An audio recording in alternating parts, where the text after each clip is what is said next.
Täna me oleme Eesti suurimal roheenergia alal, kus on siis meie suurim, Enefit Greeni suurim tuulepark, Nordexi 38 kõige uuemat ja kõige kõrgemat tuulikut, tipukõrgusega 241 meetrit ja siis seal eemal tuulepargi kõrval on meil Sopi päikesepark, kus siis 100 hektaril laiub 112 000 päikesepaneeli ja mis siis kokku peaks andma meile 10% Eesti elektritarbimisest toodangut, see on siis circa 750 gigavatt-tundi.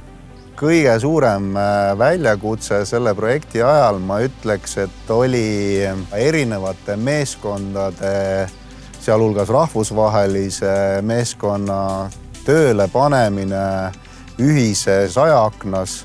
Kokku võttis see projekt aega alates siis esimesest kohtumisest siinsamas Tootsi Alevis detsembris 2012 kuni siis tänaseni 13 aastat, millest siis ehitusperiood tegelikult oli ainult 2 aastat, ehk siis alustasime 2023 alguses ja lõpetasime siis 24. aasta lõpus põhitööd ja jäi veel peenhäälestamine tuulikutes. Tuulepark rajati siia Tootsi sellepärast, et esiteks siin oli väga suurel maa-alal väheväärtuslik maa, endine turbatööstuse ala, mis oli ammendunud ja seetõttu andsime sellele maale uue väärtuse, luues siia Eesti suurima roheenergia ala.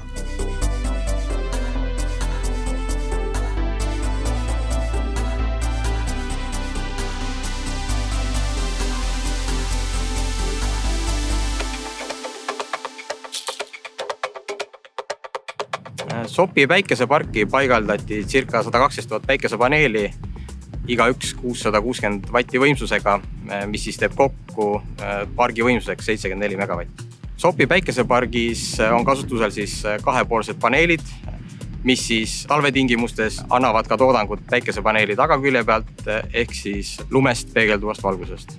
Tuule ja päikese kombineerimine koos annab tegelikult mitmeid olulisi väärtusi.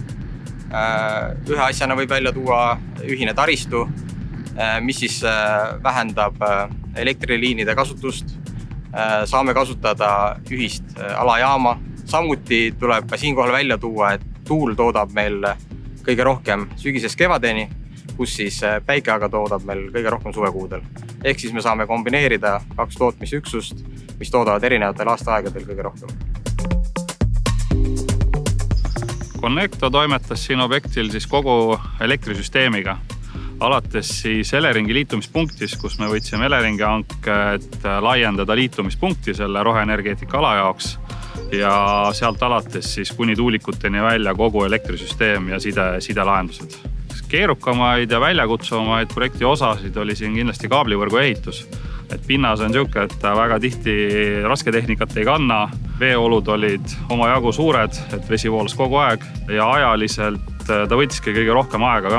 Sest tihti tuli hommikune plaan lõunaks juba ringi teha ja õhtul veel kord ringi teha, et mida siis üldse, kuidas edasi minna. Suurim tükk on ka kindlasti alajaam, see, mida täna on visuaalselt kõige rohkem näha, et kaablid enam näeb võib-olla mõnda oranži silti kuskil trassi peal, aga kindlasti ka alajaamas. Ta oli kindlasti eriline projekt, sest siin juba kaablivõrgu mahtu, ma arvan, et Eestis pole niisugust korraga ühes projektis olnud, kui võtta kaablite kilometraasilt.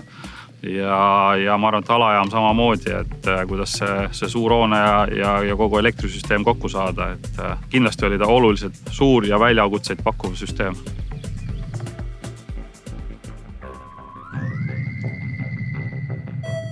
Nobe roll oli Sopi-Tootsi roheenergia ala tuulepargi osa töövõtjate konsortsiumi juhtimine ja ühtlasi rajas Nobe kõikide tuulegeneraatorite vundamendid.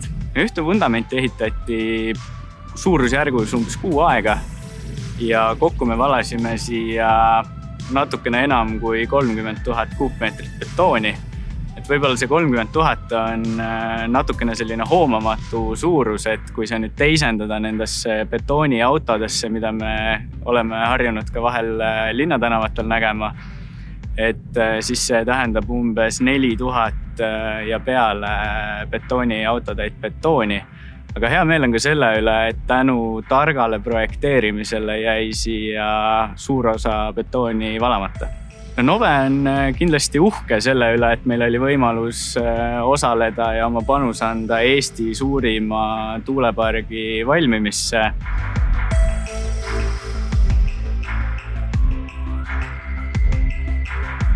Esimene suur väljakutse oli tegelikult ilmastik ja seal asuvad turbased pinnased. Ehk siis tegelikult ei saanud sinna tihti ligi. Me pidime tegelema kõrgvetega ja ka tähtaeg oli väga pingeline. See tähendab, me pidime töötama nii kõrgvette ajal, sügisel, kevadel kui talvel külmaga. Ehk siis põhiline oli ilmastik. Mida me tegime sealt teistmoodi, oli see, et me vähendasime oluliselt peaaegu 2 korda kasutatavate materjalide kogust, ehk me kasutasime geosünteete. Ja sellega me tagasime selle, et me ei kaevanud välja, vaid me ehitasime olemasoleva turbopinna peale. Seal hoiti kokku tegelikult 2 tüüpi materjali, et üks oli siis pinnase materjalid, mida me tänu projekteerimisele kunagi ei kasutanud. Neid me hoidsime kokku circa 1 000 000 tonni, need on siis kas liivad, kruusad, killustikud. Ja tänu sellele, et neid materjali sinna ei toodud, siis hoiti ka circa 1,5 miljonit liitrit diiselkütust kokku, ehk siis veod jäid ära.